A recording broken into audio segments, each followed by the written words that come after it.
Halo saudara, selamat pagi, selamat beribadah kembali di tempat ini. Puji Tuhan, kita masih diberi kekuatan, kesehatan, sehingga hari ini kita bisa bersukacita untuk Tuhan yang sangat penuh kasih kepada kita. Saudara, mari kita masuk dalam penyembahan. Kita akan bangkit berdiri, kita akan berikan yang terbaik untuk Tuhan Yesus. Kita angkat satu pujian berkat kemurahan. Haleluya.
Tuhan-Mu, ingin meninggikan-Mu Tuhan, karena Engkaulah Tuhan yang kami sembah. Engkaulah Tuhan yang selalu ada untuk kami di dalam keseharian kami Tuhan, di dalam kehidupan kami.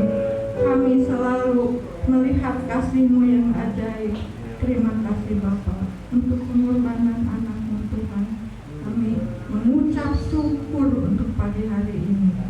Haleluya. Di dalam nama Tuhan Yesus kami buka ibadah ini.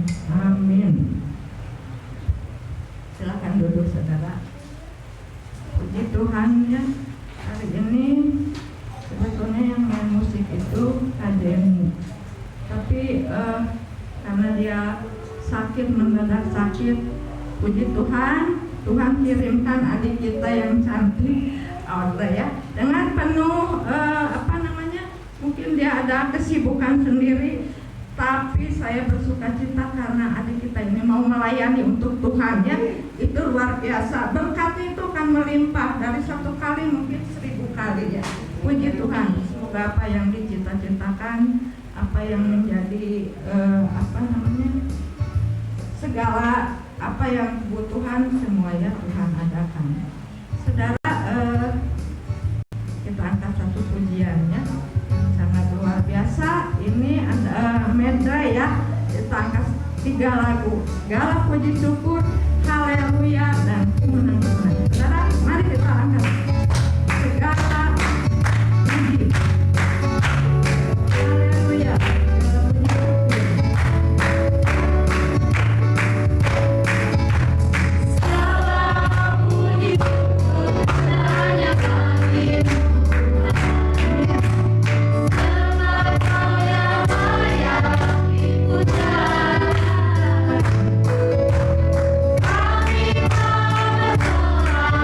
Kami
biasa ya, saudara, kita mau merayakan hari Lebaran, kita mau merayakan hari Tuhan ya, kemenangan Tuhan Yesus untuk kita. Saudara, kalau ada yang mau bersaksi, saya persilahkan ke depan. Sebelumnya kita angkat satu pujian Roh Kudus tercurah di sini. Saudara, mari kita angkat berdiri. Kita memuji Tuhan dengan penuh sukacita ya, karena Tuhan hadir di sini untuk kita. Amin.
Mungkin ada saudara, ya puji Tuhan ya,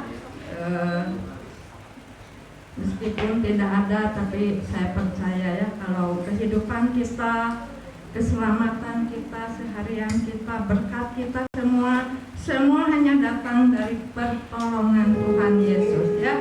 Kita kalau percaya, kita berdoa, jangan setengah-setengah ya. Kita mesti full biar kita bisa merasakan mujizat-mujizatnya Tuhan untuk kita. Saudara, kalau belum ada yang mau bersaksi, kita akan baca firman Tuhan. Kita akan buka Alkitab kita dari Roma 6 ayat 1 sampai 11. Nanti saya bacakan yang genap dan saudara yang ganjil.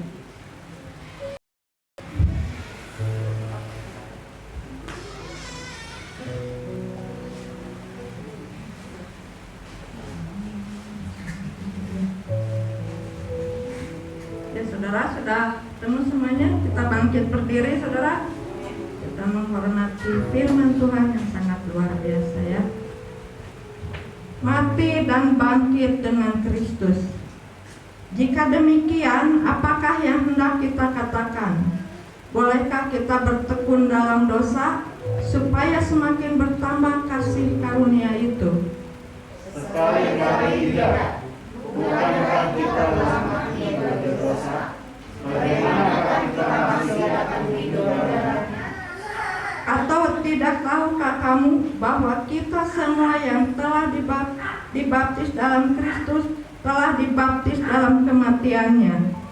Demikian kita telah dikuburkan bersama-sama dengan Dia oleh baptisan dalam kematian, supaya sama seperti Kristus telah dibangkitkan dari antara orang mati oleh kemuliaan Bapa. Demikian juga kita akan hidup dalam hidup yang baru. Sebab jika kita telah menjadi satu dengan apa yang sama dengan kematiannya, kita juga akan menjadi satu dengan apa yang sama dengan kebangkitannya.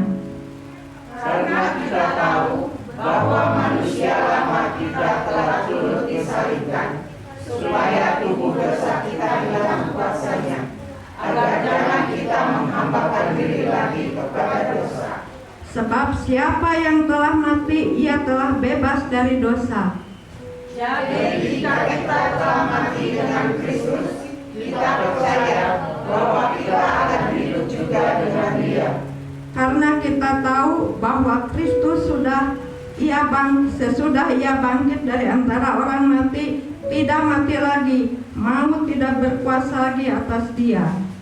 Sebab kematiannya adalah kematian terhadap dosa, satu kali dan untuk selama-lamanya, dan kehidupannya adalah kehidupan bagi Allah. Ya, kita baca sama-sama, saudara. Demikianlah hendaknya kamu memandangnya, bahwa kamu telah mati bagi dosa, tetapi kamu hidup bagi Allah dalam Kristus Yesus. Puji Tuhan, haleluya. Luar biasa ya, Tuhan Yesus sudah menebus kita dengan segala pengorbanannya ya, saudara. Saya suka sedih ya kalau ingat Tuhan gitu, ingat kematiannya. Betapa sangat luar biasa, betapa kecilnya kita, saudara. Saya mau saudara tetap ya berada dalam Tuhan, mengasihi Tuhan, karena Dia telah menebus dosa kita dengan kematiannya. Apapun dosa kita, semerah apapun, yang menurut dunia, menurut orang tidak mungkin, tapi kita punya Tuhan yang sangat luar biasa. Dia mampu membuat kita menjadi tidak berdosa ya. Tidak ada Tuhan yang seperti Tuhan kita Yesus ya, sangat luar biasa. Saudara, kita akan masuk dalam firman Tuhan, kita akan seperti pujian yang sangat luar biasa ya. Waktu Tuhan, haleluya Tuhan, terima kasih. Oh, luar biasa dalam kehidupan kami Tuhan. Banyak berbuat yang terbaik Tuhan. Ampuni kami Tuhan. Ampuni perbedaan kesalahan Tuhan. Ampuni kami Tuhan. Haleluya.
sabar.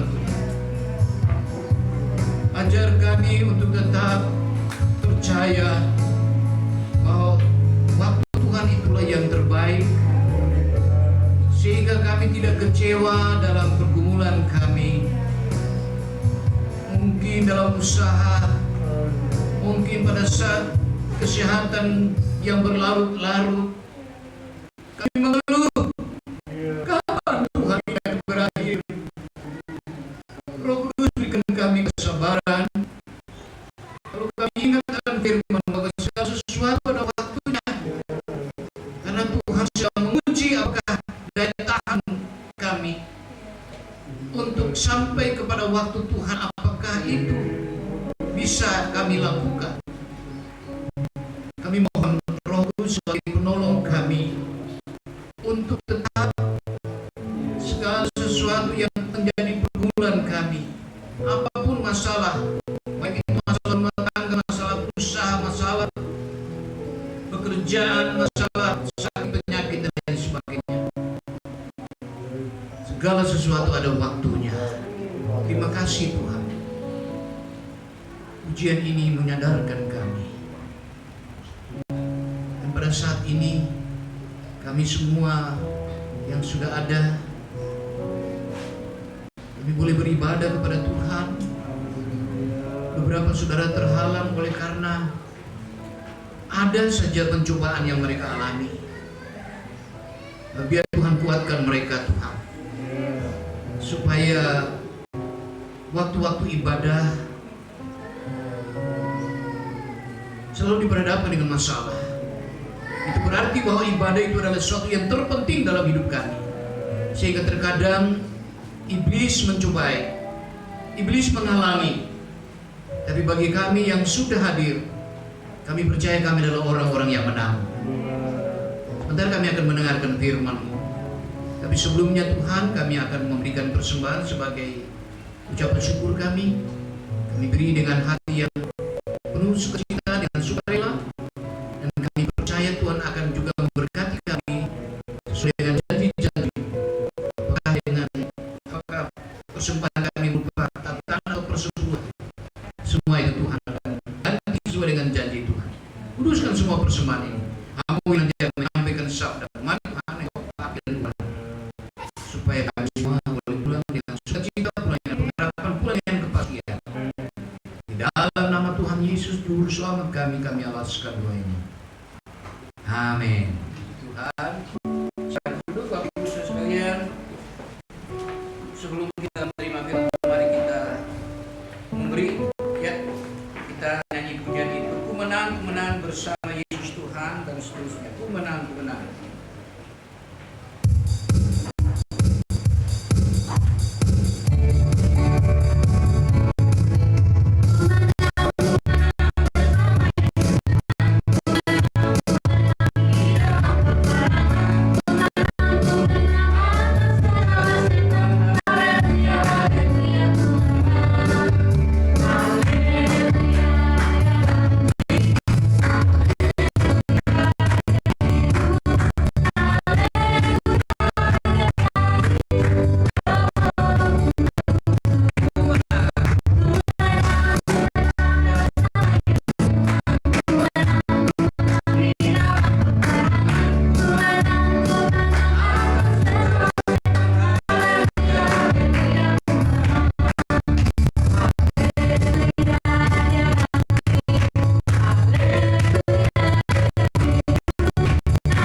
Saudara bangkit berdiri, kita buka Injil Yohanes pasal 6 ayat yang ke-66. Injil Yohanes pasal 6 ayat 66. Saudara bangkit berdiri sejenak. Ya. Menghormati pembacaan firman Tuhan. Demikian firman Tuhan, jawab Simon Petrus kepadanya, Tuhan, kepada siapakah kami akan pergi? Perkataanmu adalah perkataan yang kekal, dan kami tak percaya dan tahu bahwa Engkau adalah yang kudus dari Allah. Demikian firman Tuhan. Silakan duduk Bapak Ibu Saudara sekalian. Puji Tuhan. Yohanes pasal 6 ayat yang ke 66. 68. Sorry tadi. Ya. Maaf ya. 68 sampai 69. Puji Tuhan. Begitu saya masuk, ada banyak laporan, ada laporan. Ada yang celaka. Tuhan tolong saudara ya. Dia tidak bisa hadir, seharusnya dia main musik. Tapi ada insiden, kukunya ya, kakinya yang bermasalah ya, berat ya. Belum lagi nasi angus katanya. Ya, jadi makan nasi angus saja ya. Puji Tuhan. Selamat datang untuk Bapak Saudara. Kenal sering jalan sampai ya begitu, selamat datang. Juga Bapak yang di belakang sana takut anjing. Saya lihat takut anjing, gigit aja anjingnya lagi. Ya puji Tuhan. Ada beberapa tempat kosong, ada Tuhan terisi, kadang kosong. Ya. Tapi mari kita berusaha untuk setiap hari Minggu kalau bisa ya. Kalau sehat kita hadir. Jangan sengaja tidak hadirnya itu ya. Karena kita sadar bahwa 6 hari kita sudah ditolong oleh Tuhan. Amin saudara. Bayangkan Tuhan minta 1 hari, dan 1 hari juga bukan 24 jam penuh. 1 hari paling kita ibadah ya 2 jam. Lalu kita makan 3 jam, 4 jam. Udah. Itu kewajiban kita kepada Tuhan. Itu tidak egois untuk minta. Ya, tidak seperti kepercayaan yang lain ya. Tuhan suruh minta, suruh doa sampai 50 kali sehari. Bayangkan saudara, kalau doa 50 kali sehari, kapan kita kerjanya? Nah, kalau kita tinggal terus berdoa, kapan makannya? Ada istilah yang dinamakan ora adalah sembahyang dan kerja. Iya, kalau sembahyang terus kapan kerjanya? Kalau nggak kerja kapan makannya? Tuhan itu maha bijaksana. Amin saudara. Jadi jangan abaikan. Kalau memang ada waktu datang ibadah, tidak lama kok, ya. Nah, puji Tuhan. Saya senang dengan pendirian dari Bapak Yos, ya. Dia juga sering menyampaikan firman Tuhan. Datang ibadah, jangan lihat tempatnya. Tuhan Yesus waktu lahir juga datang di tempat yang tidak layak. Itu malaikat mengadakan satu ujian di surga. Waktu itu langit di atas Betlehem tiba-tiba penuh dengan makhluk yang berkeliaran di sana. Gembala heran, ada. Kadang kalau saya terbangun malam, saya naik ke atas, saya angkat mata saya berkata, Tuhan, lihat pembangunan ini yang belum selesai. Mudah-mudahan saya lihat apa-apa dari surga, dari langit, kalau langit lagi terang. Nah, mungkin saja pada saat itu orang-orang gembala-gembala kaget, ada apa di atas Betlehem? Tiba-tiba begitu makhluk yang berkeliaran, lalu ada satu paduan suara yang singkat, kata-katanya tidak banyak.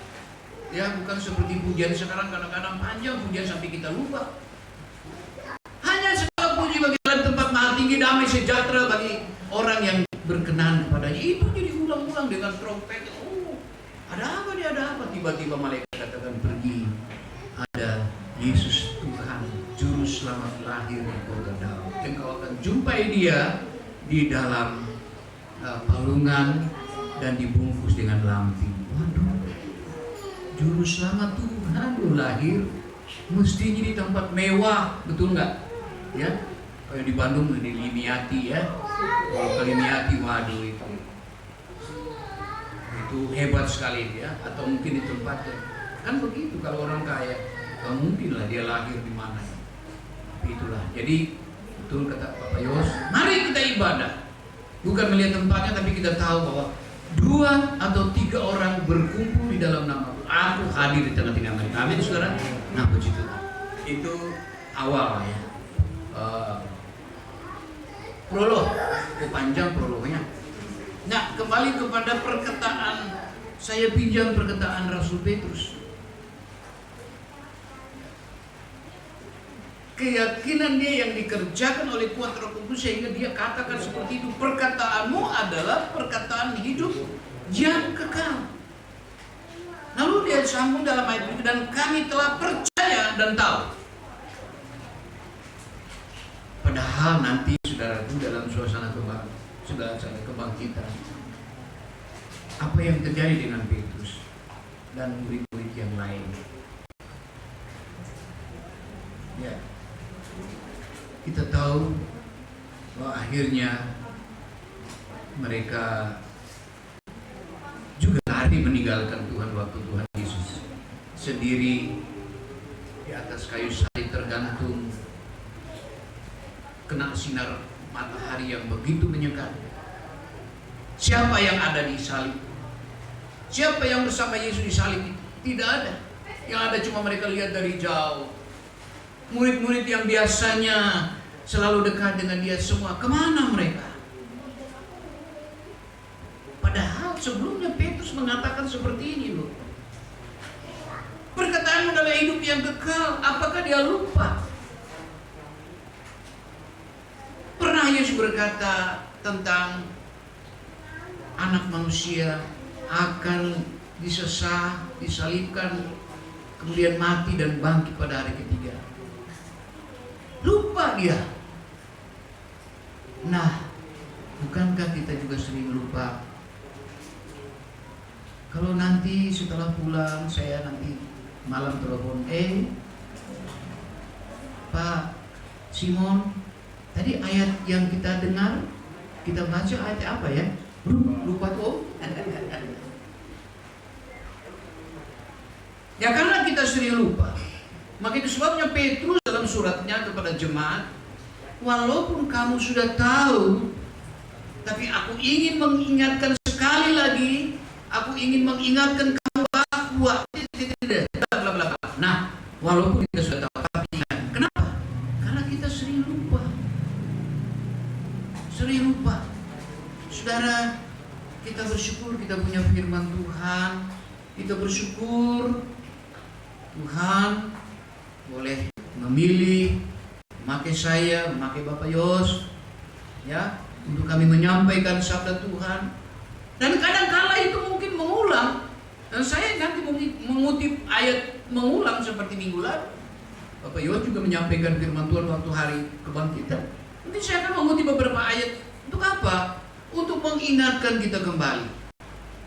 Setiap kali kita mendengar itu artinya Tuhan ingin supaya kita jangan sampai melupakan. Oleh karena itu, Bapak Ibu sekalian, kita lihat satu contoh di sini. Wah, dengan sangat-sangat pede, Petrus katakan perkataanmu adalah hidup yang kekal. Oh, luar biasa. Dan itu sangat meyakinkan sekali, sangat menggembirakan bahwa perkataan Tuhan itu hidup yang kekal. Jadi kalau kita perincikan hidup, artinya perkataan itu akan terus bisa hidup di dalam hidup kita. Amin, saudara. Bisa mengingatkan kita. Yang kedua, perkataan hidup kekal ini juga bisa berarti firman yang mengarah kita kepada hidup yang kekal. Amin. Ya. Dan kami telah percaya. Kadang di mulut lain, tindakan bisa lain. Ya, bisa nggak? Oh, bisa. Sangat mungkin, saudara. Jangankan Anda, saya juga begitu. Kadang bisa ngomong, tapi untuk melakukan kadang. Nah, mari saudara, kita ini belum sempurna. Kita belum sempurna. Di dunia ini kita masih banyak salah. Kita tahu, tapi ya kita percaya, kita tahu, tapi terkadang kita juga seperti Petrus. Waduh, lupa tuh Yesus katakan dia akan bangkit. Kenapa? Pada waktu kebangkitan, saudara, barulah ketika Tuhan menampakkan diri, barulah. Walaupun dalam hal itu mereka belum bisa menerima. Kalau kita pelajari baik kitab Injil Matius, Markus, Lukas dan Yohanes, rata-rata mereka kagum, heran takjub, dan hampir tidak percaya. Itu suasana kebangkitan seperti itu. Berbeda dengan Tuhan Yesus, dia konsekuen dengan apa yang dia ucapkan. Nah, ini bedanya. Yohanes 11, mari kita. Nah, ini saya bilang nanti akan kutip ayat. Yohanes 11 ayat 25. Tukang baca kita nggak masuk ini. Ibu tolong baca. Yohanes 11 ayat yang ke Yohanes 11 ayat yang ke-25, demikian bunyi firman Tuhan. Jawab Yesus, akulah kebangkitan dan hidup. Barang siapa percaya kepadaku, ia akan hidup walaupun dia sudah mati. ya, itu perkataan Tuhan Yesus ketika dia masih melayani. Sebelum dia mati, sebelum dia dibangkitkan, dia sudah mengatakan ini. Dan pada saat kebangkitan, benar-benar apa yang diucapkan itu terjadi. Berbeda dengan Petrus tadi ya. Tuhan Yesus konsekuen dengan ucapannya bahwa akulah kebangkitan dan hidup. Dan ternyata beberapa hari kemudian dia mengalami siksaan, dia mati. Kemudian pada hari yang ketiga dia bangkit. Dia membuktikan bahwa perkataannya itu benar. Amin. Nah, kalau Tuhan berkata perkataannya itu benar, kalau kita selidiki firman Tuhan, nah mari saudara, perkataan Tuhan yang dikatakan oleh Petrus itu hidup yang kekal. Perkataan ini biarlah itu hidup untuk menghidupkan kita. Kalau dia katakan jangan kamu khawatir, betul, jangan khawatir.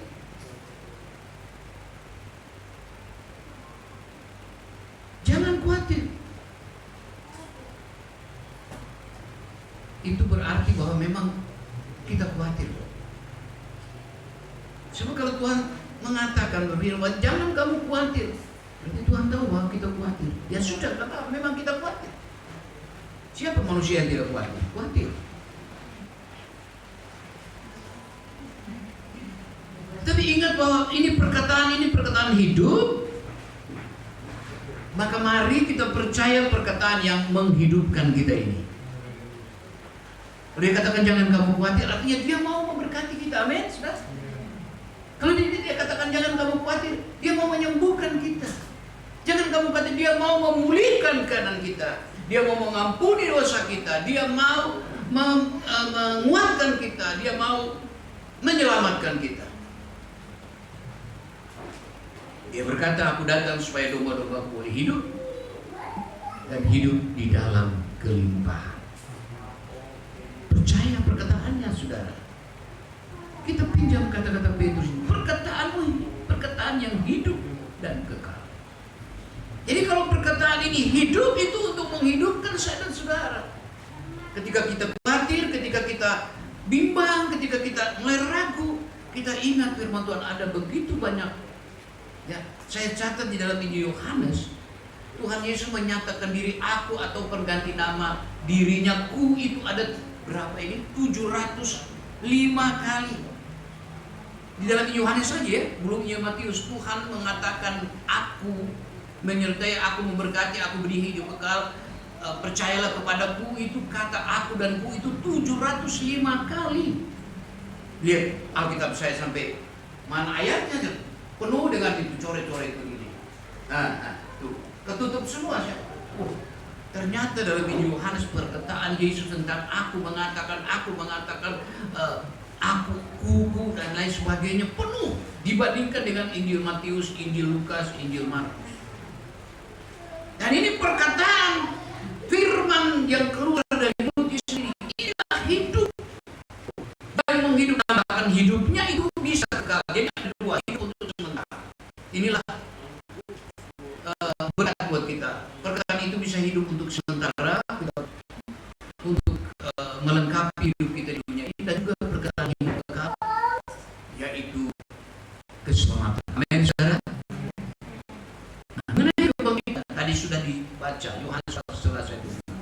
Yesus berkata, akulah kebangkitan dan hidup. Siapa yang percaya kepadaku akan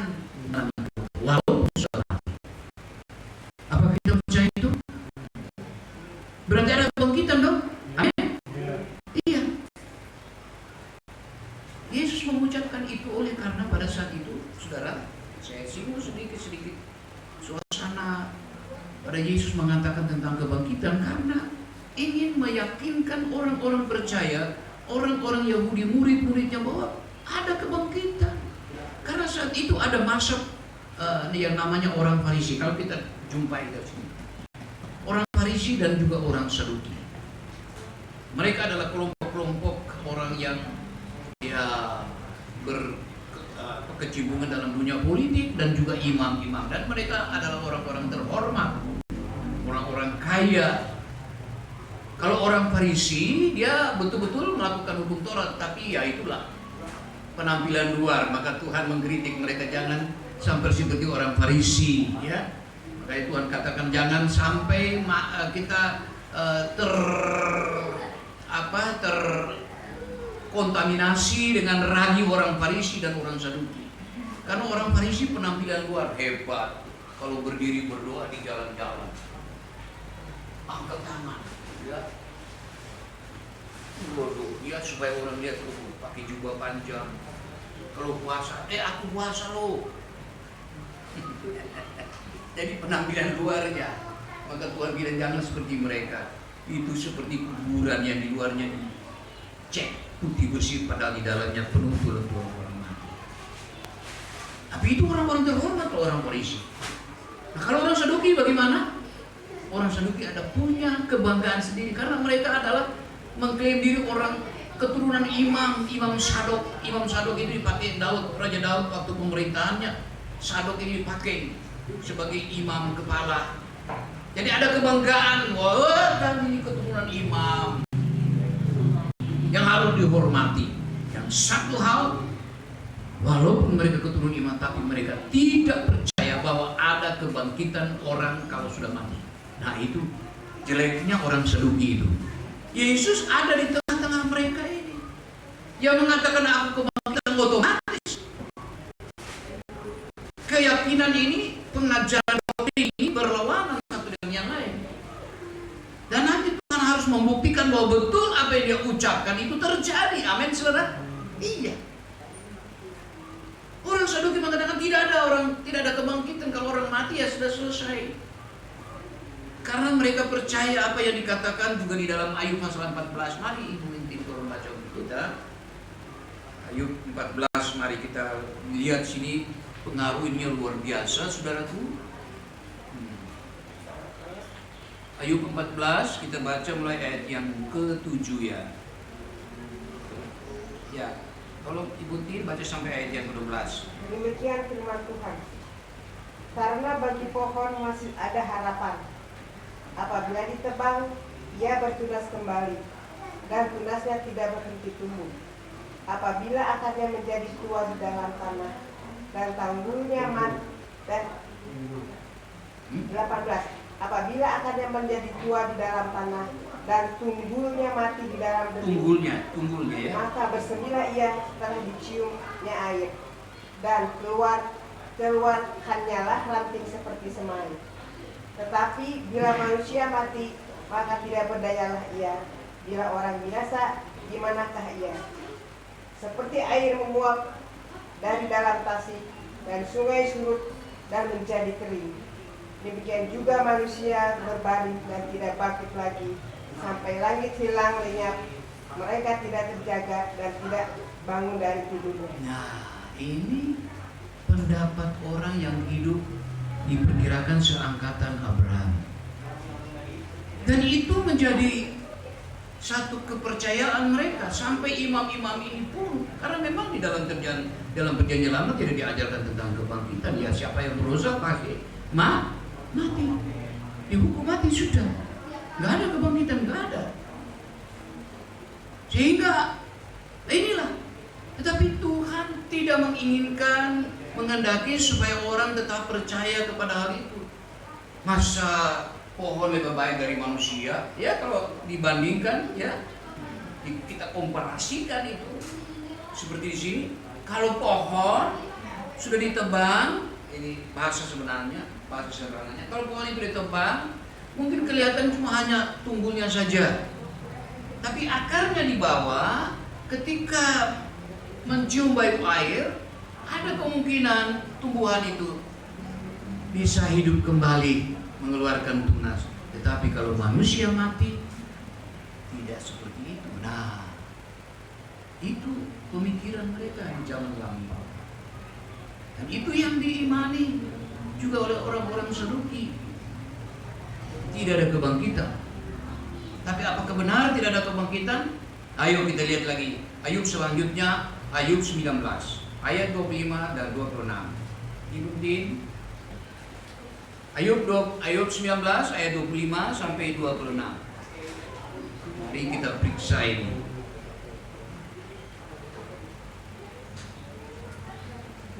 Ada perhatikan ya. Ayub 19 ayat 25 sampai 26. Demikian firman Tuhan. Iya. Tetapi aku tahu penebusku hidup. Dan akhirnya ia akan bangkit di atas. Iya. Juga sesudah. Juga sesudah kulit tubuhku sangat rusak tanpa dagingku pun, aku akan melihat Allah. Nah, ayat 26. Oh sudah. Ya. Puji Tuhan. Akhirnya Tuhan boleh berbicara kepada Ayub kembali. Bukan begitu. Ya. Masih ada kebangkitan, harus ada kebangkitan. Nah, penebus ini bicara siapa, saudaraku? Aku tahu bahwa penebusku hidup. Siapakah penebus kita? Yesus, amin? Ya, tidak usah ragu-ragu. Itu dinubuatkan sebelum, jadi 3000 tahun sebelum itu. Oh, sudah lewat Ayub, sudah katakan penebusku hidup, dia akan bangkit. Artinya dia mati dong. Dan dia akan bangkit. Dan yang ayat 26, Ayub juga berkata bahwa walaupun tubuhku hanya tinggal kulit bungkus tulang istilahnya, tapi aku akan memandang. Amin. Nah, Yesus ada di tengah-tengah doktrin seperti ini. Ada yang percaya, ada yang tidak. Tapi sekali Yesus mau menjelaskan bahwa akulah kebangkitan dan hidup. Siapa yang percaya kepadaku walaupun sudah mati akan hidup. Lalu terjadi sesuai dengan firman hari yang ketiga setelah Yesus dikuburkan pagi-pagi. Murid-murid datang dan mereka melihat kubur sudah kosong. Tidak ada lagi mayat Yesus di dalamnya. Yang ada cuma kain apa ya? Kalau di sini apa ini ya? Oh, kain kapan, bukan itu ya? Pocong, kain pocong. Kain kapan ada di situ, rapi tersusun. Kemana Yesus?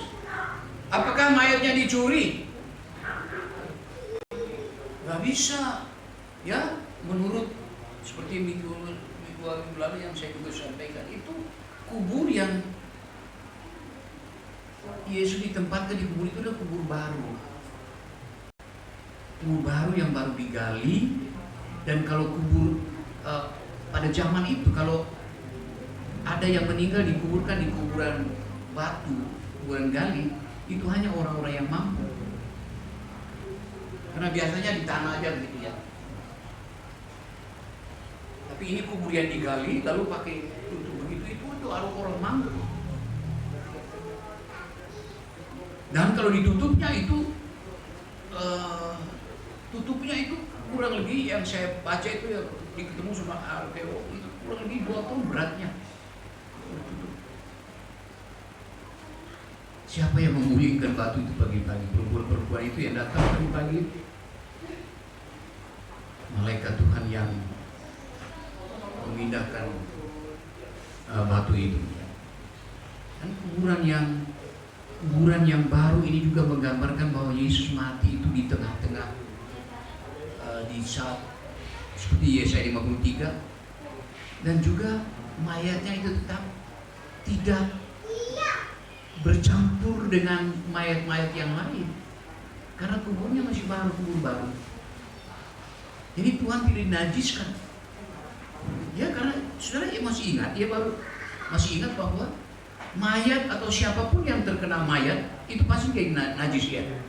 Nah, Yesus tidak, saudara. Ini sesuatu yang luar biasa. Apakah itu kebetulan?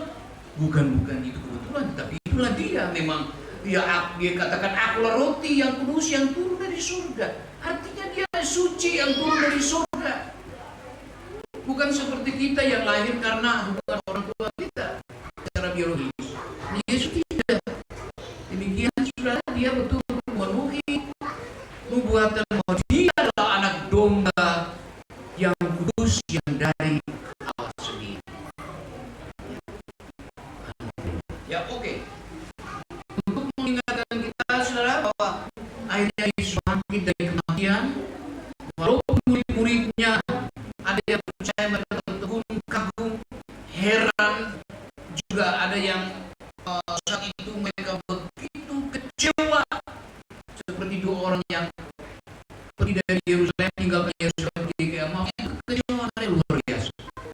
Dalam narasinya, disitu dikatakan dalam perjalanan mereka katakan, waduh, kami harap supaya Mesias Yesus itu jangan matilah.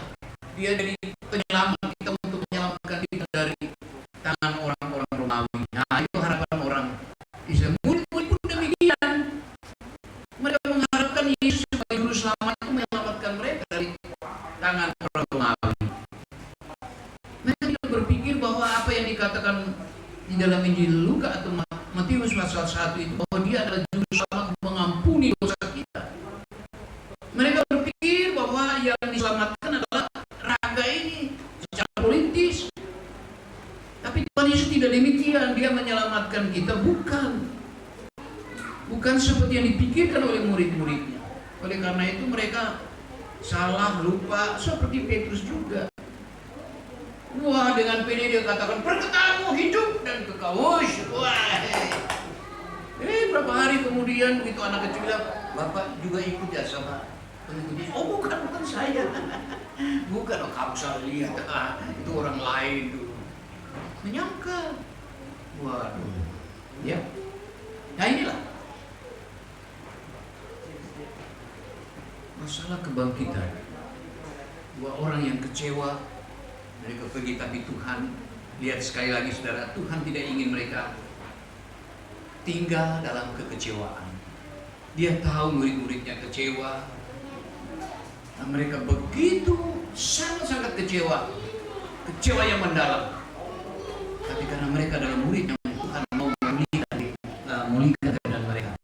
Sama dengan saya, saudara. Kita yang mungkin tidak bersalah, tapi ingat, Roh Kudus nanti akan menolong kita. Amin, saudara. Dia tahu bahwa kita kecewa. Dia tahu bahwa orang-orang ini kecewa.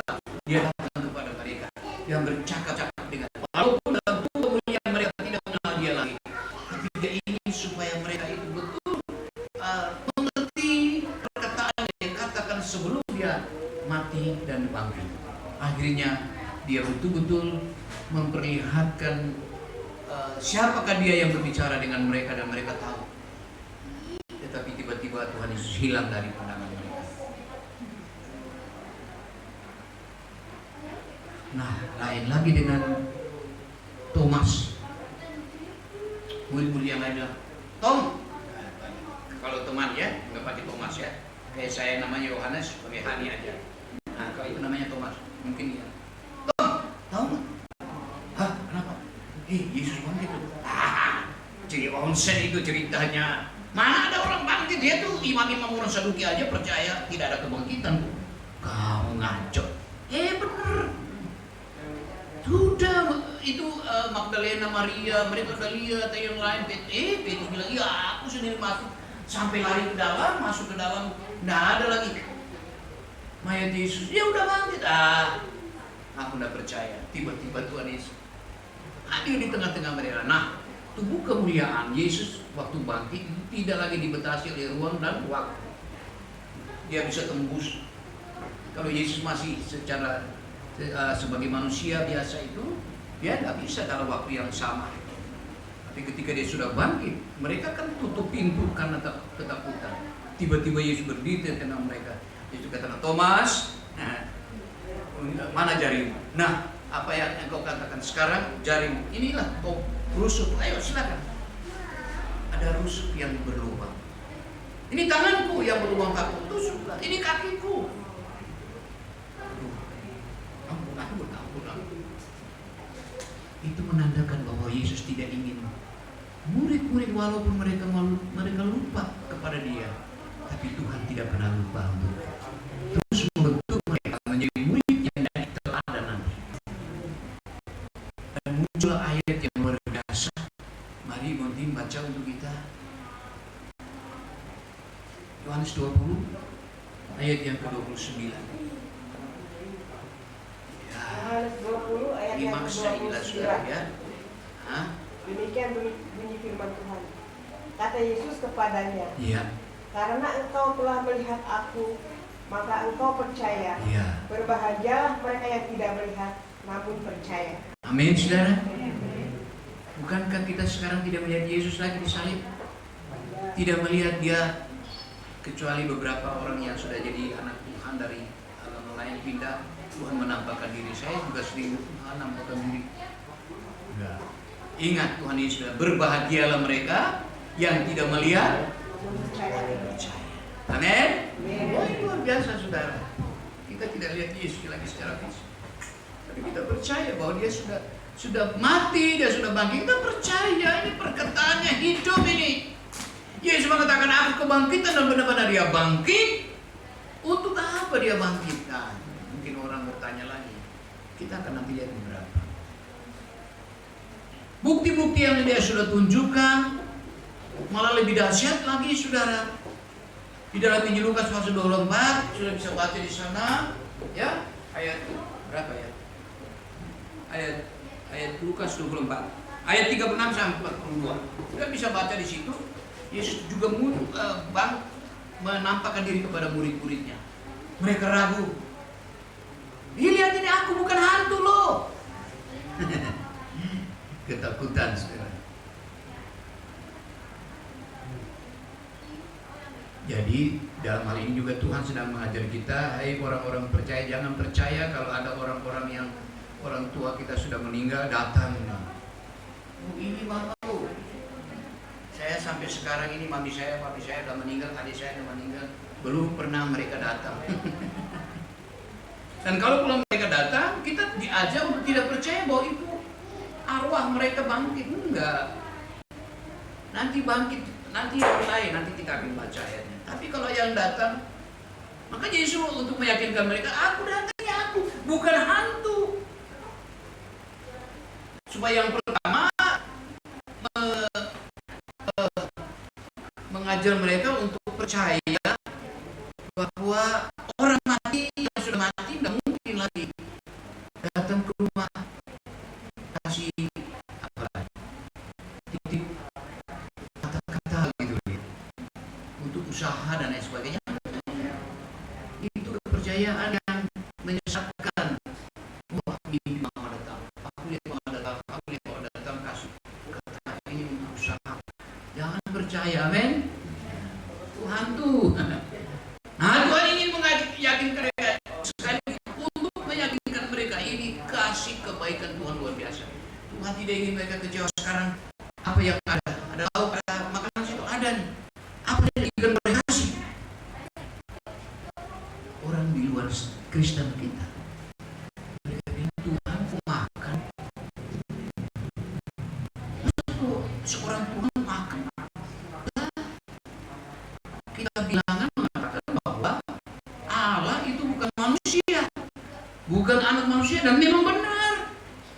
Siapa yang mengatakan anak manusia itu jadi Allah? Tidak ada orang Kristen percaya manusia itu jadi Tuhan, tidak ada. Ada yang percaya bahwa manusia jadi Tuhan sih? Kalau Tuhan jadi manusia, percaya nggak? Percaya? Iya bisa. Dan buktinya Yohanes 1 ayat 1, 2, 3 dan seterusnya sampai ayat 14, ia ada mulanya firman adalah bersama dengan Allah, firman itu adalah ada, firman yang telah menjadi manusia. Kalau firman atau Allah menjadi manusia itu iya, tapi kalau manusia jadi Tuhan, orang Kristen yang goblok amat juga tidak akan percaya. Amin. Siapa yang mau Tuhankan manusia, ngapain? Lebih baik Tuhankan setan.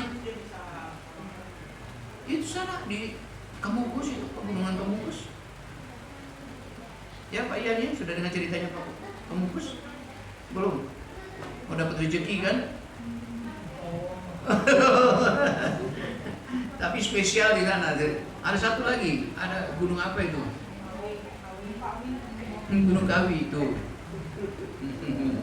Nggak dapat kalau nanti ke apa jatuh hari itu rezeki. Tapi orang dapat itu, dia dapat. Tapi kalau dari setan bahaya sudah. Tuhan makan ikan goreng. Kok Tuhan kok makan? Ayo Kejadian pasal 18 ya. Ini juga tadi saya singgung di gereja besar. Kejadian 18, mari kita lihat Tuhan makan nggak? Makan. Tuhan itu bukan manusia, tapi Tuhan bisa jadi manusia. Ayo. Ini untuk apa? Pengetahuan Alkitab kita semakin mantap supaya kalau ada orang yang bilang, oh Tuhan kamu kok makan? Belum tahu Tuhan itu dahsyat tuh bisa makan. Kejadian pasal 18 ayatnya yang ke kalau mulai baca dari ayat ada dari ayat 6. Mari kita kalau baca. Kejadian 18 mulai ayat 6. Kejadian 18 ayat 6 demikian firman Tuhan.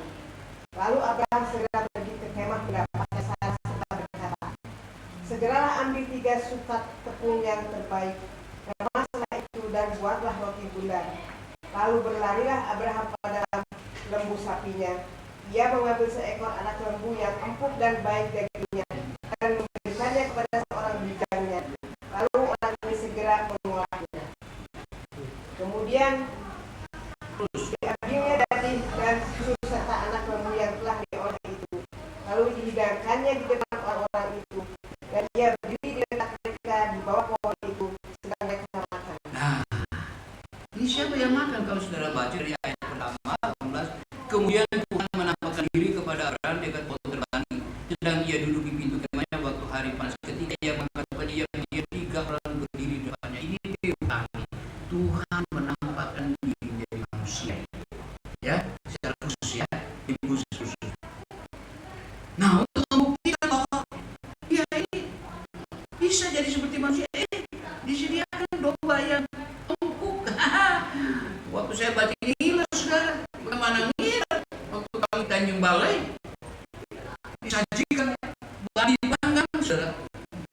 Wah, enak atau orang bilang enak leker, sangat enak. Aduh daging, dikasih lihat ekornya, aduh ekornya angin-angin masih kecil, berarti babinya ada sedikit, masih umur segitu, pantas enak. Nah ini juga dispesialkan bagi 3 orang ini yang Allah yang teofani. Dia Abraham mempersembahkan lembu yang empuk. Saudara makan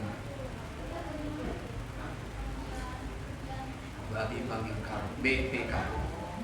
Kalau di sini mungkin agak sedikit keras, tapi ada yang enggak Tanjung Balai yang kami sudah rasakan. Waduh, empuknya amat ya. Saya tanya ini, oh baru usia 3 bulan, 4 bulan ini yang atas enak. Ini juga disajikan seperti itu, belum dicampur dengan dadi itu apa saya nggak tahu ya. Pak Yus, dadi itu apa? Semacam lemak ya? Susu ya? Wah, ini makanan khas Timur Tengah ini, nggak kolesterol ya? Sedap, enak nggak ya? Nanti abis ini kita makan enak. Ada yang tersedia, saya udah cium baunya. Disediakan. Nah ini Tuhan makan kok. Apa dah boleh?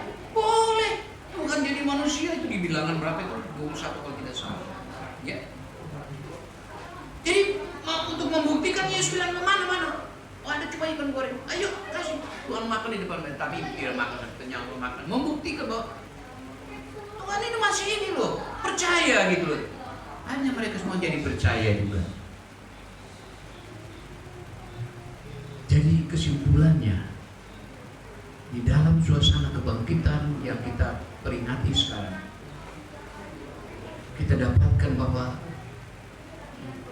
Tuhan Yesus begitu mengasihi murid-muridnya. Sekalipun mereka sudah menyangkali, mereka tidak percaya, mereka kecewa. Tapi kali ini kuasa kebangkitan itu sebabnya. Di pasal 3 ayat yang ke-10 Paulus katakan bahwa aku ingin supaya mengetahui tentang kuasa kebangkitannya dan kebangkitannya supaya aku bisa juga mengalami kebangkitan seperti Yesus. Dan dalam 1 Korintus pasal 15 ayatnya yang ke-20 dan seterusnya, akhirnya kita ketemukan bahwa untuk apa Yesus datang, untuk apa Yesus bangkit. Nah, kita baca ayat-ayat ini sebagai ayat terakhir. 1 Korintus pasalnya yang ke-15 ayat 20 sampai 23. Mari kita baca sebagai ayat terakhir. Nah, ini klimaksnya ya. Ayat yang ke-20 sampai ke Iya. 23 sampai 23. Demikian bunyi firman Tuhan. Tetapi yang benar ialah bahwa Kristus telah dibangkitkan dari antara orang mati, Iya. sebagai yang sulung dari orang-orang yang telah meninggal. Sebab sama seperti maut datang karena satu orang manusia, Iya. demikian juga kebangkitan orang mati datang karena satu orang manusia. Iya.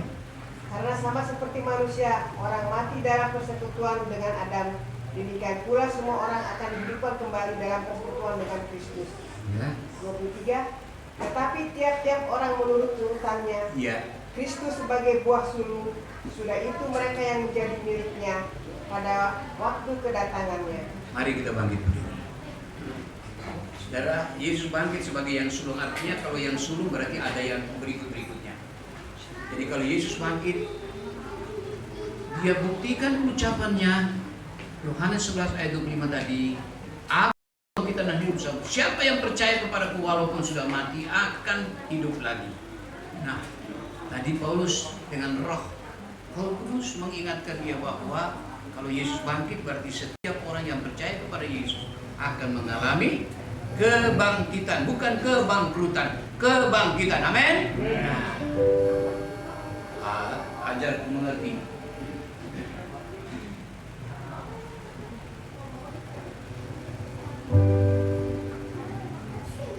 Ajarku mengerti.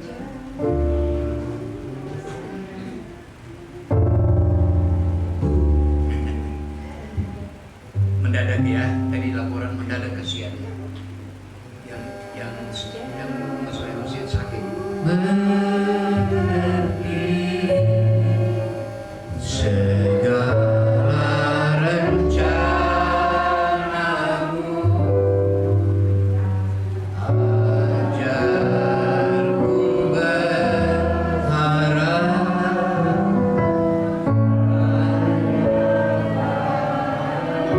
Tadi yang pertama. Nah, bimbinglah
secara fisik. Haleluya. Kami percaya. Kami percaya Tuhan. Amin. Amin. Haleluya. Haleluya. Kau hadir menyertai Percaya berkat firman-Mu Tuhan. Haleluya. Kami percaya. Kau hadir menolong kami. Amin. Di Haleluya. saat kami menghadapi masalah pencobaan. Haleluya. Haleluya. Dan kami percaya hanya waktu Engkau yang terbaik bagi kami. Amin. Haleluya. Pertolongan-Mu akan datang tepat waktu bagi kami semua. Kami yang hadir, kami percaya Engkau yang memulihkan kami Tuhan. Amin. Engkau juga memberkati hamba-Mu yang sudah menyampaikan firman-Mu. Kau pakai lebaran lagi Tuhan dalam pelayanan seperti ini. Terima kasih Bapa. Kami bersyukur dalam nama Tuhan Yesus Kristus. Haleluya. Amin. Silakan duduk Bapak Ibu sekalian. Ibadah kita sudah selesai. Setelah ini jangan pulang dulu saudara. Kita nanti akan menikmati berkat Tuhan. Kita akan juga berdoa untuk seorang ibu, ya, Bu Devi. Mari tampil ke depan. Kami akan berdoa ulang tahunnya, ulang tahun pernikahannya. Iya. Nanti kita akan doakan, ya, walaupun suaminya, ya, karena memang tidak bisa ditinggalkan itu ya pekerjaan. Kita berdoa supaya Tuhan tolong.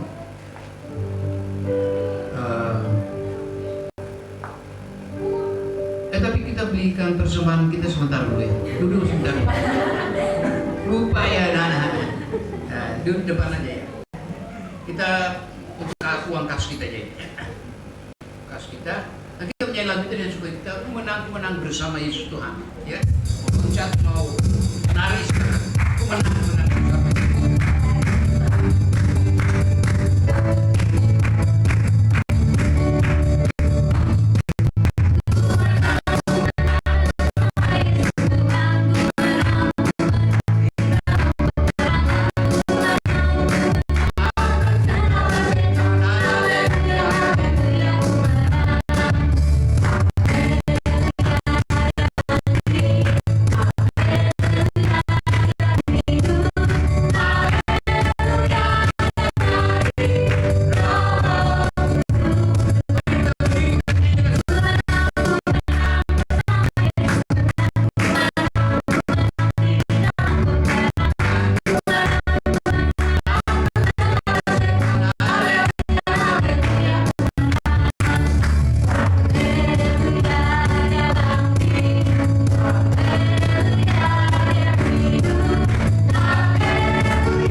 Beliau ini udah tahun pernikahan yang ke-13, 7 ya, ke-7 ya. Kalau, oh ini ulang tahun keempat, iya berdekatan ya. Kalau kemarin saya sama istri 39, ini baru 7, jauh. Ya, kita saudara angkat tangan tertuju kepada mana yang ulang tahun? Peraya? Makanya disebut pray. Jadi tambah, jadi mengingatkan bahwa selalu berdoa.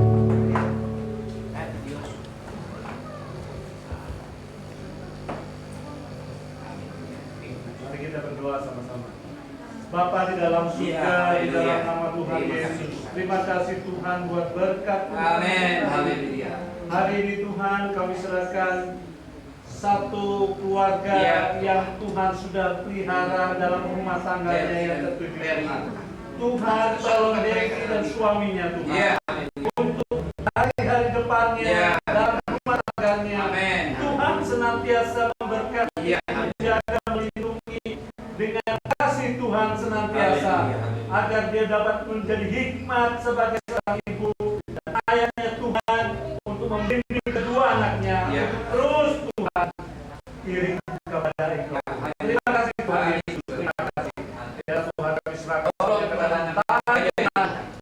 berkati anaknya juga peraya Tuhan yang berulang tahun. Kiranya Tuhan tolong dan melindungi. Ada senantiasa anak yang takut kepada Tuhan.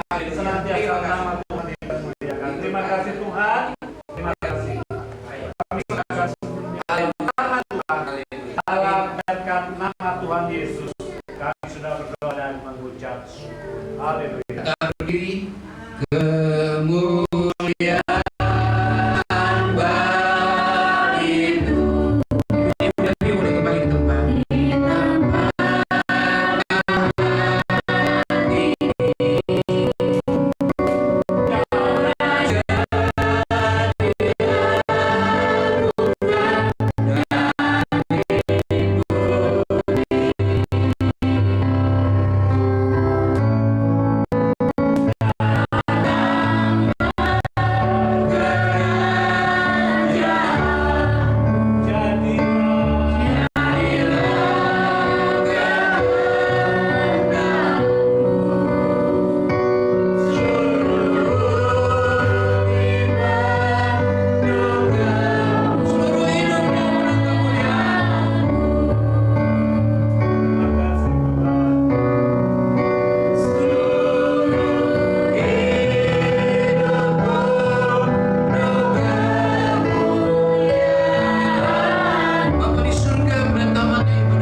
Dengan mengingat bahwa ketika Tuhan bangkit, berarti kami sebagai orang-orang percaya juga satu waktu mungkin Tuhan akan panggil kami, tapi kami percaya ada kebangkitan.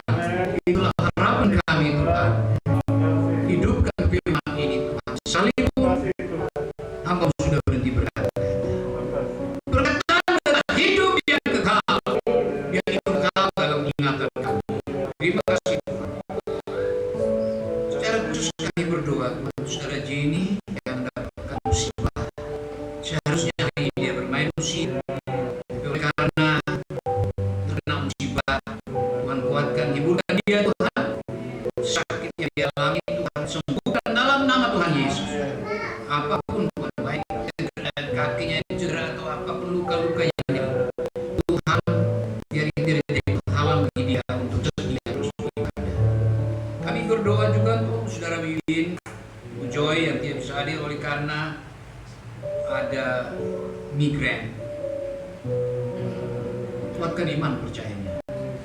Sia suami, mari kami berdoa sama-sama mohon ulurkan tangan Tuhan sama saudara Joy dalam nama Tuhan Yesus. Sembuhkan dia, Tuhan. Kami percaya dalam kuasa, dalam kebangkitan ada kuasa yang Tuhan alirkan, menyembuhkan saudara kami sehingga minggu yang akan datang. Dengan berkat Tuhan dia bisa beribadah lagi. Kami berdoa Tuhan untuk anak mereka, anak Joy dan Ian, Nick yang besok akan berhari ulang tahun. Ya Tuhan, tolong anak ini, Tuhan, Kau sudah percayakan anak ini bagi mereka. Biarlah Tuhan berikan kemampuan bagi orang tuanya untuk membimbing, membesarkan, mengajar, mendidik anak-anak mereka dari kecil. Mereka kenal siapakah Tuhan mereka. Mereka bertumbuh dalam iman. Biar dia bertumbuh dalam iman, juga fisiknya, juga inteleknya, Tuhan, bertumbuh, Tuhan. Menjadi anak yang pribadi yang baik, pribadi yang sempurna. Itulah doa kami. Terima kasih. Sebentar kami akan kembali, tapi sebelumnya kami akan menikmati berkat jasmani yang telah tersedia, yang sudah membiayai untuk kami. Ya Tuhan, balas berkali ganda. Sucikan makanan dan minuman ini dengan kuasa firman. Jadikan kami sehat, Tuhan. Setelah itu Tuhan, umat-Mu akan kembali pulang ke tempat mereka masing-masing serta dalam perjalanan tibakan dengan selamat. Temukan kami minggu yang akan datang dalam ibadah yang pertama disertai dengan perjamuan kudus. Tuhan sertai. Terima kasih. Kami terus berdoa untuk bangsa, untuk negara kami, pemimpin-pemimpin bangsa kami.